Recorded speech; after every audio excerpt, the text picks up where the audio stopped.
So this is one style of feeder that I use. It's the in-frame feeder.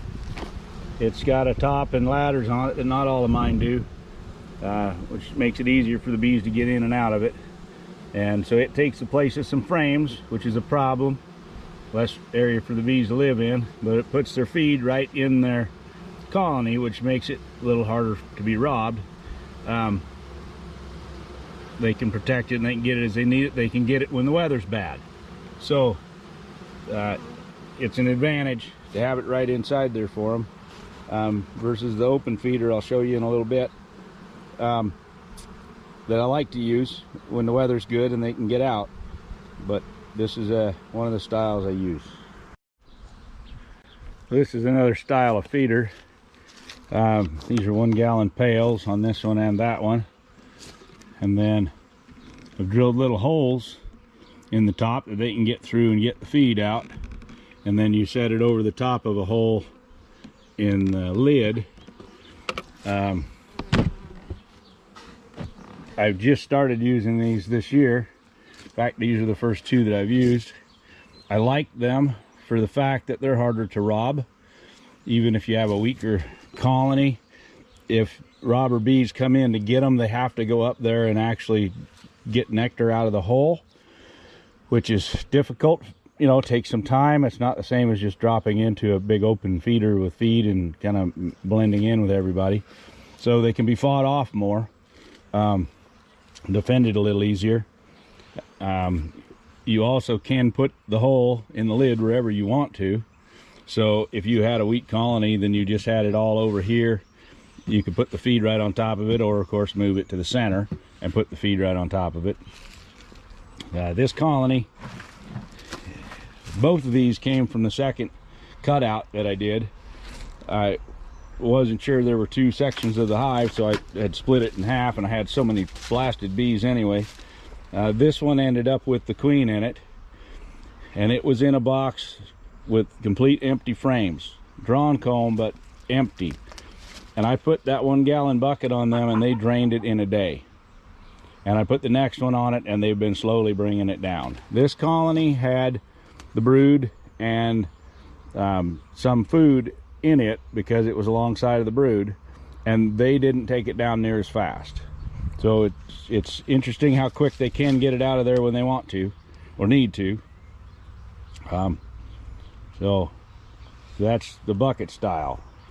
We'll wander around over here and I'll show you the open feeder I've put together.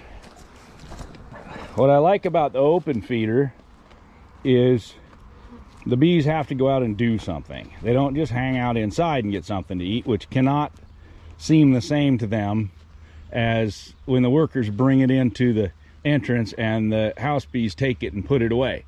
That stimulates the bees as a flow would. When it's right inside the colony, it's a little different. It's almost the same as if they're eating it off of a frame that they've already put up. So my colonies are mostly up there. I like to have my open feeder where they can't see it. So it sits around the corner of the chicken coop here. It's not far from them, but they do have a hard time finding it for some reason. So I've moved a couple boxes that they were robbing out here, and a piece of comb honey that I set out here, and when they get it empty, they'll keep flying around here looking for more, and hopefully that will get them attracted to my open feeder, which I put some dry pollen on. The first I've ever tried this outside of the greenhouse. But my open feeder, I've got hay in there. Straw would be better, but I don't have straw. I had hay and some sticks and things to float on top, and they can work their way down through it.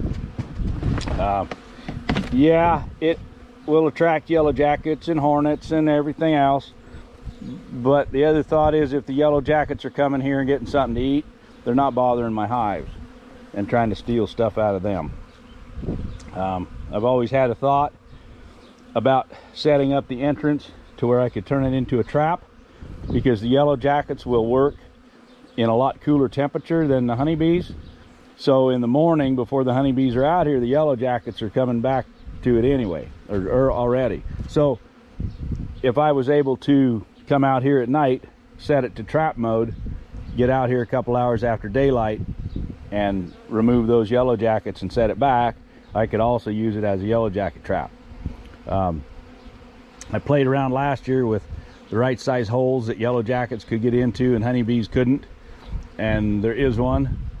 I don't remember what it was, but I was getting it pretty darn close. I was catching quite a few yellow jackets in the trap and very few honeybees. So just another way to try to reduce the yellow jacket population. It doesn't really do much. Makes you feel good, but doesn't really affect their population much. Anyhow, these are the feeders that I'm using.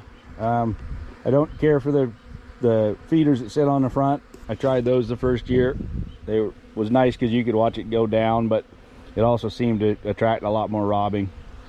So these are the systems that I'm trying to use this year.